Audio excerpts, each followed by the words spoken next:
Good morning everyone. हमारी chemistry की class में हम लोग चैप्टर नंबर 2 पढ़ रहे हैं, जीवांश पदार्थ। तो जीवांश पदार्थों में हम लोगों ने अब तक डेफिनेशंस के बारे में डिस्कस कर लिया कि उसकी डेफिनेशन क्या होती है, एंड देन सोर्स के बारे में पढ़ लिया था कि वो किस किस स्रोत से प्राप्त होते हैं। ठीक है, उसके बाद हम लोगों ने जो लास्ट वाली क्लास में टॉपिक पढ़ा था क्लासिफिकेशन ऑफ ऑर्गेनिक मैटर, यानी जिसमें हम लोगों ने जीवांश पदार्थों का क्लासिफिकेशन किया था, जिसमें हमने जीवांश पदार्थों को 2 भागों में बांटा था।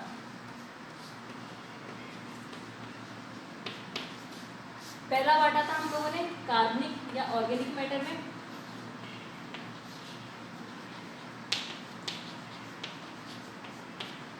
और दूसरा बांटा था हम लोगों ने इनऑर्गेनिक या अकार्बनिक पदार्थों में। ठीक है, तो अकार्बनिक पदार्थों में हम लोगों ने जितने भी जो खनिज थे उनको रखा था, और कार्बनिक पदार्थों में हम लोगों ने 2 चीज़ों को रखा था, एक जिनमें नाइट्रोजन अवेलेबल होती है और दूसरे जिनमें नाइट्रोजन अनुपस्थित होती है।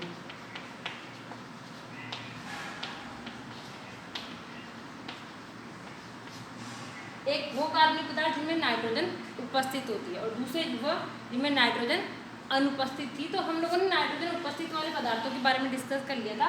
बचे थे जिनमें वो पदार्थ जिनमें नाइट्रोजन अनुपस्थित होती है, तो उनके बारे में अगर बात करें तो इन पदार्थों को भी उनके 3 भागों में बांटा गया है। पहला बांटा गया है कार्बोहाइड्रेट वाले,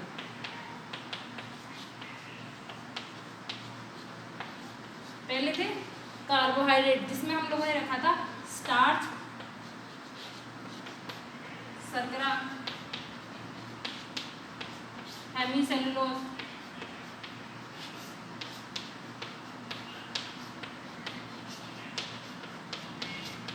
और सेलुलोज को।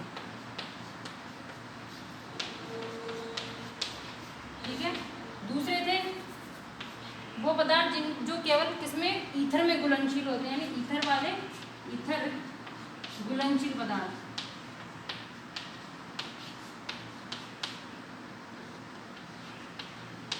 और इसमें रखा था हम लोगों ने वसा एवं वसीय अम्ल को,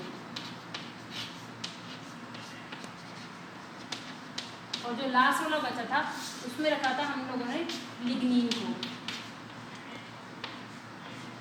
ठीक है, तो जिन पदार्थों में नाइट्रोजन अनुपस्थित होती है उनको भी हमने फिर क्या किया था, 3 भागों में बांटा था। पहला बांटा था हम लोगों ने कार्बोहाइड्रेट में, जिसमें रखा गया था हम लोगों ने किस किस चीज़ को रखा था, स्टार्च को रखा था, शर्करा को रखा था, हेमीसेलुलोज को रखा था और सेलुलोज को रखा था। दूसरा रखा था हम लोगों ने ईथर वाले, यानी ऐसे पदार्थ जो सिर्फ ईथर में घुलनशील होते हैं, जैसे कि अपनी वसा और वसीय अम्ल। लास्ट था लिग्निन। अगर हम लिग्निन की बात करें तो लिग्निन एक ऐसा जीवांश पदार्थ होता है जो सबसे कम मात्रा में टूटता है, और वो भी सबसे धीरी गति में। यानी ये जो पदार्थ टूटते हैं ये आसानी से टूटकर लास्ट में क्या करते हैं, एनर्जी में जल और CO2 में कन्वर्ट हो जाते हैं। पर लिग्निन की बात करें तो ये न के बराबर टूटता है, और अगर टूटता भी है तो बहुत धीरे टूटता है, इस वजह से इसका अपघटन सबसे कम हो पाता है। अब बात करें हम कार्बोहाइड्रेट की। अगर हम अपघटन की बात करेंगे तो सबसे पहले टूटेंगे कार्बोहाइड्रेट वाले पदार्थ। तो यहाँ तक की चीज़ें क्लियर है। नेक्स्ट टॉपिक है हमारा विच्छेदन या अपघटन।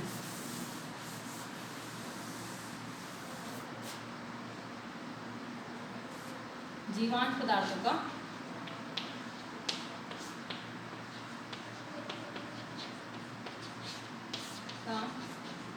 विच्छेदन।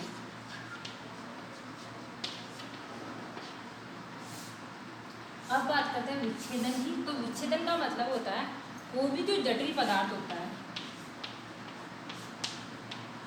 वो क्या करता है, विभिन्न प्रकार के सूक्ष्म जीवाणु, चाहे वो बैक्टीरिया हो,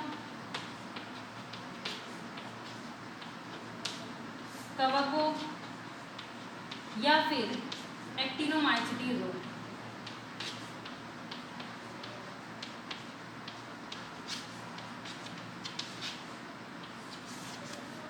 विच्छेदन का मतलब क्या होता है, कोई भी जटिल पदार्थ विभिन्न प्रकार के सूक्ष्म जीवाणु, चाहे वो बैक्टीरिया हो, कवक हो या एक्टिनोमाइसीटीज, इनकी उपस्थिति में क्या होते हैं, सरल पदार्थों में टूट जाते हैं या कन्वर्ट हो जाते हैं,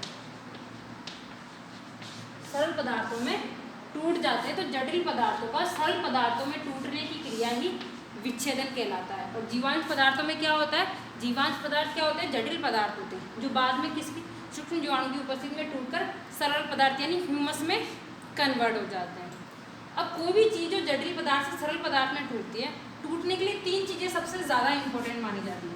पहली होती है टेम्परेचर, क्योंकि जो सूक्ष्म जीवाणु होते हैं वो एक विशेष प्रकार के तापमान पर ही सबसे ज़्यादा तरीके से वो क्रिया कर पाते हैं, यानी अपघटन की क्रिया कर पाते हैं। तो सबसे पहले आता है तापमान। तो जितने भी सूक्ष्म जीवाणु होते हैं वो मोस्ट ऑफ द 30 से 40 डिग्री सेंटीग्रेड तापमान पर अपघटन की क्रिया सबसे अच्छे सुचारू रूप से कर पाते हैं। दूसरा होता है पीएच मान। तो पीएच मान के लिए क्या कहा गया है कि जितने भी जो सूक्ष्म जीवाणु होते हैं वो क्या करेंगे, 6.5 से 7.5 यानी जो उदासीन पीएच मान होगा उस पर ही सरल जटिल पदार्थों को आसानी से सरल पदार्थों में तोड़ देते हैं। और जो लास्ट वाली होती है वो होती है ह्यूमिडिटी यानी आर्द्रता, जो होती है लगभग 60 से 70% अपेक्षित आर्द्रता।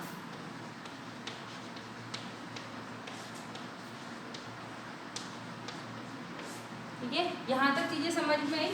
यानी विच्छेदन का जो टॉपिक है उसमें क्या कहा गया है कि विच्छेदन का मतलब होता है कि कोई भी जो जटिल पदार्थ होता है वो विभिन्न प्रकार के सूक्ष्म जीवाणु, चाहे वो बैक्टीरिया हो, कवक हो, एक्टिनोमाइसीटीज हो, उनकी उपस्थिति में क्या होता है सरल पदार्थों में चेंज हो जाते हैं। और सरल पदार्थों में चेंज होने की इसी क्रिया को क्या कहा जाता है, अपघटन कहा जाता है। अब अपघटन की जो क्रिया होती है उसको 3 चीज़ें सबसे ज़्यादा प्रभावित करती है। पहला होता है टेम्परेचर यानी तापमान। तो तापमान के लिए क्या कहा गया है कि जितने भी सूक्ष्म जीवाणु होते हैं वो लगभग 30 से 40 डिग्री सेंटीग्रेड पर सबसे ज़्यादा क्रियाशील होते हैं, यानी अपघटन की क्रिया सबसे ज़्यादा इस तापमान पर उपलब्ध होती है। दूसरा था पीएच मान, यानी जितने भी सूक्ष्म जीवाणु होते हैं, कवक को छोड़िए, कवक क्या होती है अम्लीय, जो जितने अम्लीय वो होती है ना मृदाएँ, उनमें केवल कवक फंगस पाई जाती है। बाकी जितने भी जो बैक्टीरिया होते हैं जो अपघटन की क्रिया में भाग लेते हैं वो लगभग 6.5 से 7.5 वाले पीएच मान पर ही उपस्थित होते हैं, यानी इससे नीचे या इससे ऊपर जाने पर वो क्या हो जाते हैं, निष्क्रिय हो जाते हैं। नेक्स्ट होता है ह्यूमिडिटी यानी आर्द्रता। आर्द्रता यानी नमी की मात्रा। तो नमी की मात्रा के लिए क्या कहा गया है कि लगभग 60 से 70% जो अपेक्षित आर्द्रता होती है उस पर सूक्ष्म जीवाणु सबसे ज़्यादा अपघटन का काम करते हैं। ठीक है, यहाँ तक चीज़ें क्लियर है। अपघटन के बारे में एक चीज़ ये भी कही गई है कि जो अपघटन होता है वो सबसे पहले सबसे जो छोटी और सरल पदार्थों का होता है और लास्ट में क्या होता है जटिल पदार्थों का होता है। मतलब कि अगर कोई भी चीज़ टूटेगी तो टूटने में सबसे पहले वो जो सरल पदार्थ होते हैं उनको तोड़ेगी और लास्ट में जटिल पदार्थों को तोड़ेगी। यानी जब अपघटन होगा तो अपघटन किसका होगा, जीवांश पदार्थों का। तो जीवांश पदार्थों में माना कि सबसे पहले अपघटन होता है कार्बोहाइड्रेट का, जिसमें आता है स्टार्च और सरल शर्करा।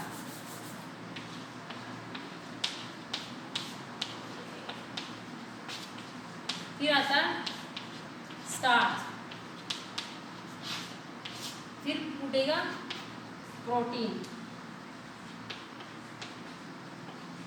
फिर टूटेंगे हेमीसेलुलोज,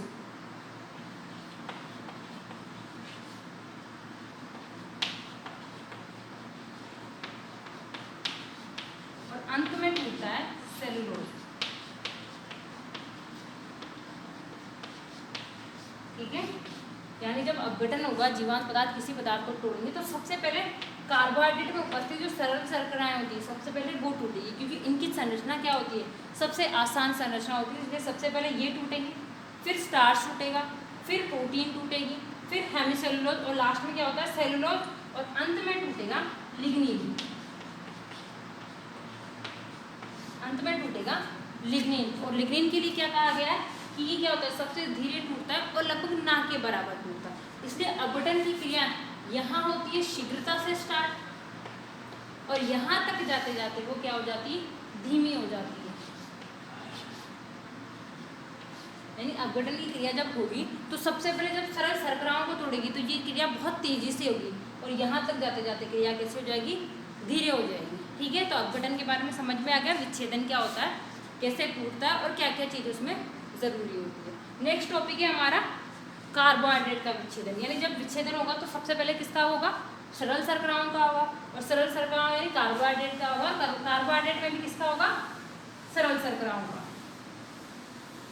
अगर विच्छेदन की बात करें सरल शर्कराओं का, तो सबसे पहले सरल शर्कराएं टूटेगी। नेक्स्ट टॉपिक है कार्बोहाइड्रेट का।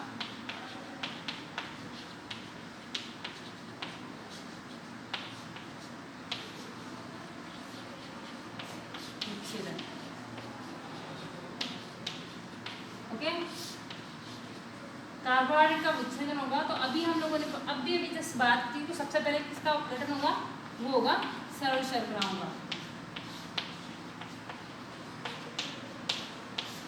किसका होगा, सरल शर्कराओं का। अब सरल शर्कराओं की बात करें तो कोई भी जो चीज़ होती है वो दो तरीके से टूटती है, या तो वो टूटेगी ऑक्सीजन की उपस्थिति में, या होगी ऑक्सीजन की उपस्थिति में टूटेगी, या फिर क्या होगी ऑक्सीजन की अनुपस्थिति में टूटेगी।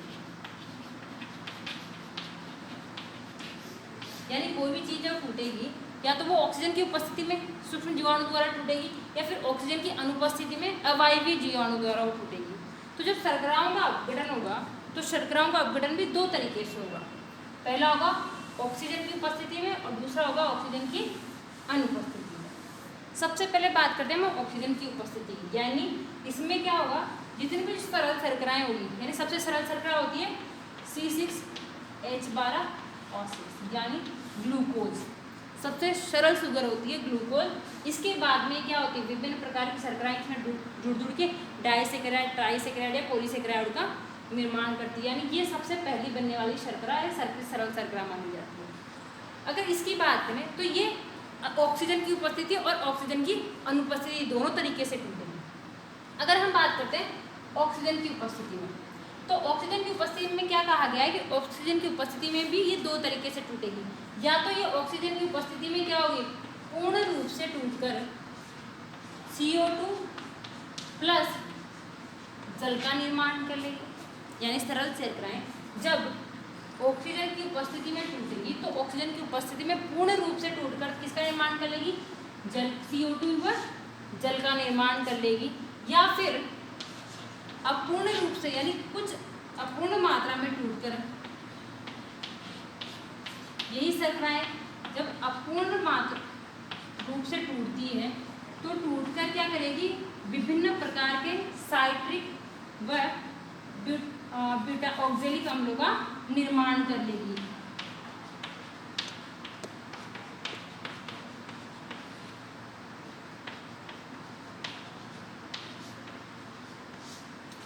ठीक है, यहाँ तक दोबारा समझते हैं। शर्कराओं का टूटना यानी सबसे पहले कार्बोहाइड्रेट का अपघटन होगा। कार्बोहाइड्रेट में भी सबसे पहले सरल शर्कराओं का अपघटन होगा। अगर सरल शर्कराओं की बात करें तो सरल शर्कराओं में सबसे जो सरल शर्कराएं वो होती है वो है ग्लूकोज, जिसका सूत्र होता है C6H12O6। उससे फिर क्या होती है, दूसरी शर्कराओं का निर्माण होता है जो शर्कराओं की मात्रा के आधार पर ट्राइसेकेराइड या पॉलीसेकेराइड में बदल जाती है। अब इनका जब ऑक्सीजन की उपस्थिति में टूटती है तो ऑक्सीजन की उपस्थिति में टूटने के बाद यह क्या करती है, टूटकर CO2 व जल का या फिर विभिन्न प्रकार के साइट्रिक व ऑक्जेलिक अम्लों का निर्माण करती है।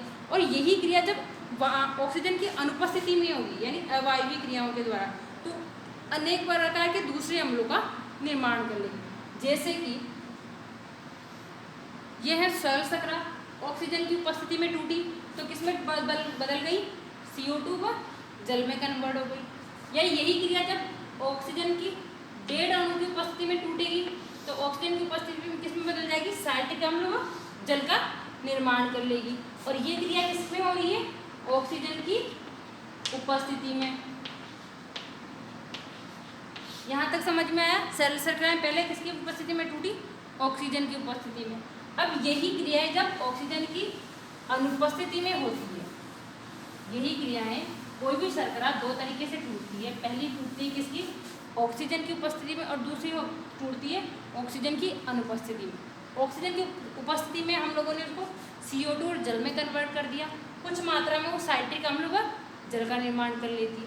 अब यही क्रिया जब ऑक्सीजन की अनुपस्थिति में टूटती है यानी C6H12O6, अब ये ऑक्सीजन की यानी अब ऑक्सीजन नहीं है, इसका जो अपघटन हुआ और अपघटन होने के बाद में या लैक्टिक अम्ल, ब्यूटारिक अम्ल, हाइड्रोजन व अनेक प्रकार के अम्लों का निर्माण कर लेती है। यानी शर्कराओं का जब ऑक्सीजन की अनुपस्थिति में अपघटन होगा तो ऑक्सीजन की अनुपस्थिति में वो क्या बना लेगी, लैक्टिक अम्ल बना लेगी, ब्यूटारिक अम्ल बना लेगी, हाइड्रोजन बना लेगी व विभिन्न प्रकार के एल्कोहल का निर्माण कर लेगी। यही चीज़ जब ऑक्सीजन की उपस्थिति में टूट रही थी तो क्या बना रही थी, CO2 और जल का निर्माण कर रही थी। अब यही चीज़ जब ऑक्सीजन की अनुपस्थिति में टूटेगी तो विभिन्न प्रकार के अम्लों का निर्माण करेगी। तो सरल शर्कराओं का अपघटन इस तरीके से होगा। यहाँ तक समझ में आया। नेक्स्ट बात करते हैं हम स्टार्च का अपघटन। यानी सरल शर्कराओं के बाद में किसका अपघटन होता है, स्टार्च का अपघटन। अब स्टार्च की बात करें तो स्टार्च का अपघटन भी वही दो तरीके से होगा। कौन कौन सा, ऑक्सीजन की उपस्थिति में और ऑक्सीजन की अनुपस्थिति में। ऑक्सीजन की अनुपस्थिति में ये क्या करेंगे, विभिन्न प्रकार के लैक्टिक अम्ल, ब्यूटारिक अम्ल या एसीटोन या फिर क्या होता है हाइड्रोजन या CO2 का निर्माण कर लेगी। और यही क्रिया जब ऑक्सीजन की उपस्थिति में होगी तो ये स्टार्च क्या होगा, विभिन्न प्रकार के जीवाणु डाइस्टेज एंजाइम का निर्माण करेंगे। ये डाइस्टेज एंजाइम इस स्टार्च को माल्टोज में बदल देगा। इसमें बदल देगा, माल्टोज में बदल देगा। जो माल्टोज बाद में माल्टेज एंजाइम की उपस्थिति में, यह माल्टोज बाद में क्या होगा, माल्टेज एंजाइम की उपस्थिति में सरल शर्कराएं कौन सी थी, C6H12O6 में कन्वर्ट हो जाएगा, जो बाद में टूटकर किसका निर्माण कर लेगी, CO2 प्लस जल का निर्माण कर लेगी। यानी सरल शर्कराएं हमने किस तरीके से तोड़ी वो समझ में आया। यानी हमने इसको ऑक्सीजन और ऑक्सीजन की उपस्थिति और अनुपस्थिति में तोड़ा। अब बात करते हैं स्टार्च की। तो अगर स्टार्च का अपघटन करते हैं तो स्टार्च का अपघटन जब अवायवीय जीवाणु यानी ऑक्सीजन की अनुपस्थिति में हुआ था तो होने के बाद तो विभिन्न प्रकार के अम्ल हाइड्रोजन और क्या होते हैं, हाइड्रोजन व CO2 का निर्माण कर लेती है। पर यही क्रिया जब ऑक्सीजन की उपस्थिति में हुई तो ये स्टार्च क्या करेगा, डाइस्टेज एंजाइम की उपस्थिति में माल्टोज में बदल जाएगा। किस में बदल जाएगा, माल्टोज में बदल जाएगा। ये माल्टोज बाद में क्या होगा, माल्टेज एंजाइम, किस एंजाइम, माल्टेज एंजाइम की उपस्थिति में सब विभिन्न सूक्ष्म जीवाणु द्वारा सरल शर्कराओं में बदल दिया जाएगा। और ये सरल शर्कराएं बाद में क्या होगी, ऑक्सीजन की उपस्थिति में किसमें कन्वर्ट हो जाएगी, हाइड्रोजन व जल का निर्माण कार्बन CO2 व जल का निर्माण कर लेगी। इस तरीके से स्टार्च का अपघटन होता है। तो जीवांश पदार्थों का विच्छेदन समझ में आया, कार्बोहाइड्रेट का विच्छेदन समझ में आया। कार्बोहाइड्रेट के विच्छेदन में भी हम लोगों ने दो चीज़ों का विच्छेदन पढ़ा है अब तक, पहला सरल शर्कराओं का और दूसरा था स्टार्च का। तो यहाँ तक की क्रिया समझ में आई। नेक्स्ट हम अगली क्लास में बात करेंगे हेमिसेलुलोज की और लिग्निन और प्रोटीन की। यानी अब कौन कौन बचते हैं, हेमिसेलुलोज बचता है, सेलुलोज बचता है, प्रोटीन बचता है और लिग्निन बचता है। ठीक है, यहाँ तक समझ में आया। Thank you.